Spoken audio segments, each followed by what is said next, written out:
हेडलाईन्सचे प्रायोजक आहे NBC bearings, लांब पळण्यासाठी।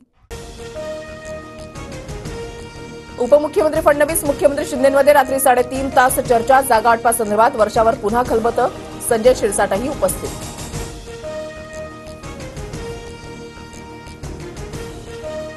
पवार गटाकडून दक्षिण अहमदनगरमधून निलेश लंकेंना उमेदवारी घोषित। मध्यरात्री लंके आणि बाळासाहेब थोरातांमध्ये 1.5 तास चर्चा। भाजपच्या सुजय विखेंची लढत होणार। बारामती लोकसभेमध्ये पवार कुटुंबातच लढत होणार। शरद पवार गटाकडून सुप्रिया सुळेंना तर अजित पवार गटाकडून सुनेत्रा पवारांना उमेदवारी जाहीर झाल्यानंतर सुप्रिया सुळेंचा आज हिंजवडी दौरा। विविध भेटीगाठी घेणार तर सुनेत्रा पवार आज बावधनच्या दौऱ्यावर।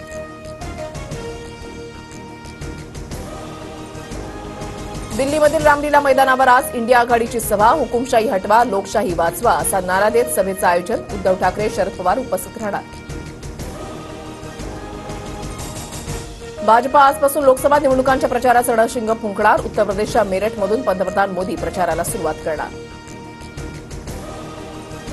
पंतप्रधान मोदी उद्या मुंबई दौऱ्यावर। आरबीआयच्या 90व्या वर्धापन दिनानिमित्तच्या कार्यक्रमाला मोदी उपस्थित राहणार।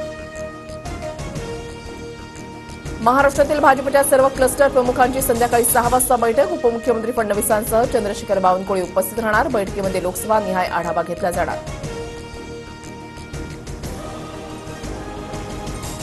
बारामती लोकसभेतील मतदारांना बदल हवाय। जनतेनं बारामतीची निवडणूक हाती घेतली आहे। उमेदवारीनंतर सुनेत्रा पवारांची प्रतिक्रिया।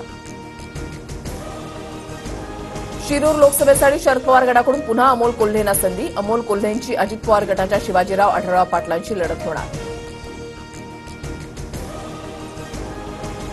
लोकसभा निवडणुकीमध्ये अपक्ष उमेदवार देणार नाही। मनोज जरांगेंचा निर्णय। कोणालाही पाठिंबा नाही। लोकसभेमध्ये ज्यांना पाडायचं आहे त्यांना पाडा, जरांगेंकडून स्पष्ट। लोकसभा निवडणुकीनंतर बीड जिल्ह्यामधील नारायणगडावर मराठा समाजाची सभा होणार। सभेमध्ये मराठा समाजाची पुढील भूमिका ठरवण्यात येणार। जरांगेंची माहिती।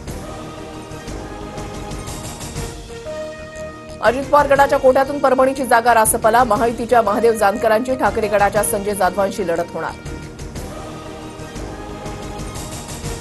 महायुतीमध्ये नाशिकच्या जागेबाबत वाद कायम। नाशिकबाबत वेट अँड वॉच। सुनील तटकरेंचं वक्तव्य। नाशिकबाबत 2 दिवसांमध्ये निर्णय होण्याची शक्यता। दिल्लीतूनच माझ्या नावाचा प्रस्ताव आला। मंत्री छगन भुजबळांचा गौप्यस्फोट। महायुतीनं सांगितल्यास निवडणूक लढणार। नाशिक लोकसभा लढण्याचे भुजबळांकडून संकेत।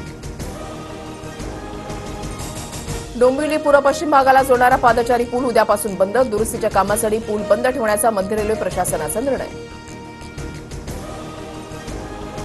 भंडारा, अहमदनगर, नांदेड आणि परभणीमध्ये वादळी वाऱ्यासह अवकाळी पावसाची हजेरी। काही प्रमाणात शेती पिकांचं नुकसान। शेतकरी हवालदिल। आयपीएलच्या 11व्या सामन्यामध्ये लखनौचा पंजाबवर 21 धावांनी विजय। लखनौचा युवा गोलंदाज मयंक यादवची चमकदार कामगिरी। हेडलाईन्सचे प्रायोजक आहे एनबीसी बेरिंग्स, लांब पळण्यासाठी।